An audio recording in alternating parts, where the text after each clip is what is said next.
Assalamualaikum warahmatullahi wabarakatuh. Kami dari kelompok 2 ingin mempresentasikan materi kami terkait pendekatan psikoanalisis yang terdiri dari 4 subpokok materi. Yang pertama yaitu tahapan konseling psikoanalisis, kedua peranan konselor dalam konseling psikoanalisis, yang ketiga teknik-teknik konseling psikoanalisis, dan yang terakhir yaitu kelebihan dan keterbatasan konseling psikoanalisis. Namun sebelum itu, saya akan memperkenalkan nama-nama anggota kelompok saya.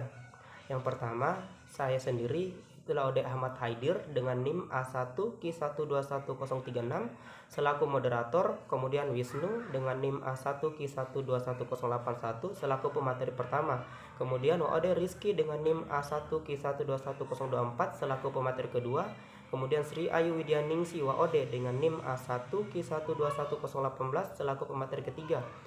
Kemudian Firda Muhardila dengan NIM A1Q121030 selaku pemateri keempat. Kemudian Lispiani dengan NIM A1Q121067 selaku pemateri kelima. Dan yang terakhir yaitu Astra Irawan dengan NIM A1Q121027 selaku pemateri keenam atau pemateri terakhir. Baiklah, langsung saja kepada pemateri pertama, saya persilahkan. Saya akan membacakan tahapan konseling. Arlo, salah seorang penganut psikoanalisis, mengemukakan bahwa konseling dilaksanakan melalui 4 tahap, yaitu tahap pembukaan, pengembangan, transferensi, bekerja melalui transferensi, dan pemecahan transferensi. 1. Tahap pembukaan. Tahap pembukaan ini terjadi pada permulaan interview hingga masalah klien ditetapkan. Terdapat 2 bagian pada tahap ini, yaitu 1. Disepakati tentang struktur situasi analisis yang menganut tanggung jawab konselor dan klien. 2. Bagian kedua dimulai dengan klien menyimpulkan posisinya, sementara konselor terus mempelajari dan memahami dinamika konflik-konflik ketidaksadaran yang dialami klien. 2. Pengembangan transferensi. Pada fase ini, perasaan klien mulai ditunjukkan kepada konselor yang dianggap sebagai orang yang telah menguasainya di masa lalunya. Pada tahap ini, konselor harus menjaga jangan sampai terjadi kontratransferensi, yaitu transferensi balik yang dilakukan konselor pada klien karena konselor memiliki perasaan-perasaan yang tidak terpecahkan. 3. Bekerja melalui transferensi. Tahap ini mencangkup mendalami pemecahan dan pengertian klien sebagai orang yang terus melakukan transferensi. Tahap ini dapat tumpang tindih dengan tahap sebelumnya. Hanya saja transferensi terus berlangsung dan konselor berusaha memahami tentang dinamika kepribadian kliennya. 4. Resolusi transferensi. Tujuan pada tahap ini adalah memecahkan perilaku norasis klien yang ditujukan kepada konselor sepanjang hubungan konseling. Konselor juga mulai mengembangkan hubungan yang dapat meningkatkan kemandirian pada klien dan menghindari adanya ketergantungan klien kepada konselornya. Baiklah, di sini saya akan menjelaskan materi tentang peranan konselor. Dalam proses konseling antara konselor dan konseli, seorang konselor menurut pendekatan psikoanalisis memiliki fungsi sebagai penafsir dan penganalisis. Konselor menggali pengalaman konseli yang kemudian ditafsirkan dan dianalisis terhadap apa yang diungkapkan ataupun yang dialami oleh konseli pada usia awal kehidupan ataupun melalui alam bawah sadar konseli yang diangkat ke permukaan. Oleh karena itu, untuk lebih memahami fungsi konselor, di bawah ini terdapat beberapa peran konselor dalam menjalankan fungsinya menurut pendekatan psikoanalisis dalam Sayekti Pujosuwarno 1993/45. Yang pertama, menolong konseli agar mendapatkan kesadaran diri, kejujuran, dan hubungan pribadi yang lebih efektif dalam menghadapi kecemasan melalui cara-cara yang realistis serta dalam rangka memperoleh kembali kendali atas tingkah lakunya yang impulsif dan irasional. Yang kedua, menciptakan serta menjalin hubungan kerja sama dengan konseli dan kemudian melakukan serangkaian kegiatan mendengarkan dan menafsirkan. Yang ketiga, memberikan perhatian kepada resistensi atau penyangkalan konseling untuk mempercepat proses penyadaran hal-hal yang tersimpan dalam ketidaksadaran.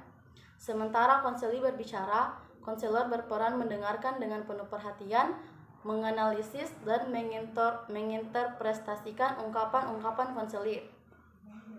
Yang keempat, memberikan penjelasan tentang makna proses kepada konseli sehingga konseli mencapai pemahaman terhadap masalahnya sendiri, mengalami peningkatan kesadaran atas cara-cara berubah sehingga konseli mampu mendapatkan kendali yang lebih rasional atas hidupnya sendiri. Saya akan menjelaskan mengenai teknik-teknik konseling. Teknik-teknik konseling yaitu 1. Asosiasi bebas. Teknik pokok dalam terapi psikoanalisis adalah asosiasi bebas. Konselor memerintahkan klien untuk menjernihkan pikirannya dari pemikiran sehari-hari dan sebanyak mungkin untuk mengatakan apa yang muncul dalam kesadarannya. Yang pokok adalah klien mengemukakan segala sesuatu melalui perasaan atau pemikiran dengan melaporkan secepatnya tanpa sensor.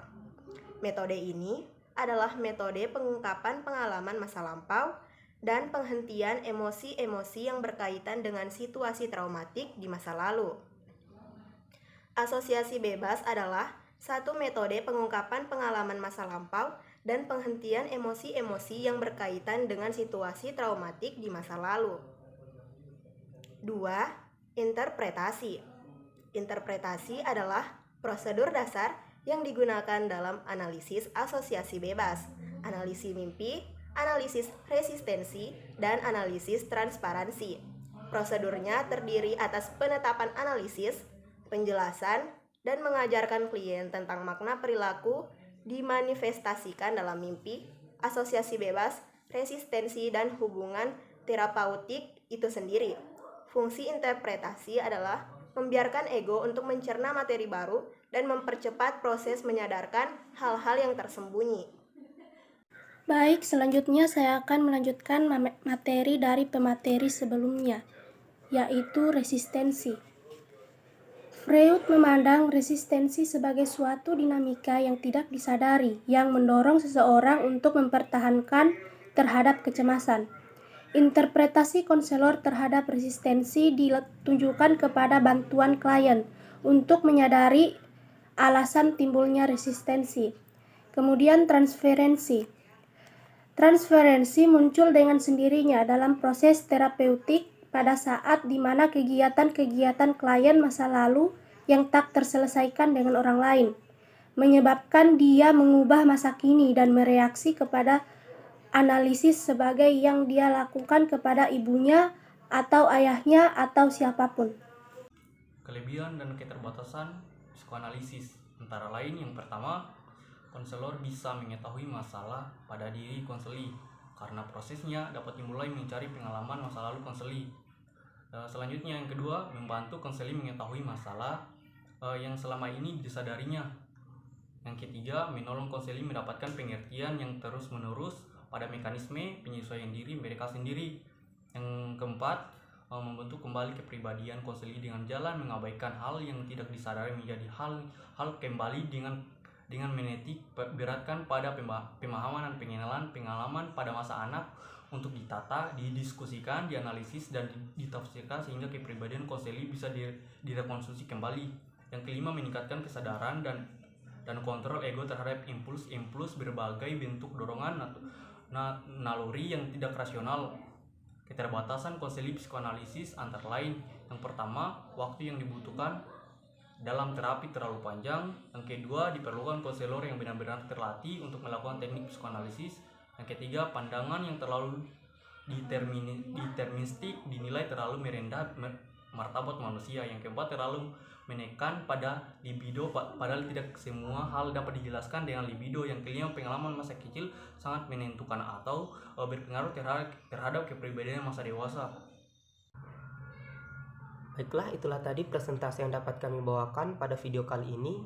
Kesimpulannya bahwa psikoanalisis merupakan sebuah metode yang menekankan proses mental bawah sadar dan kadang-kadang digambarkan sebagai psikologi mendalam.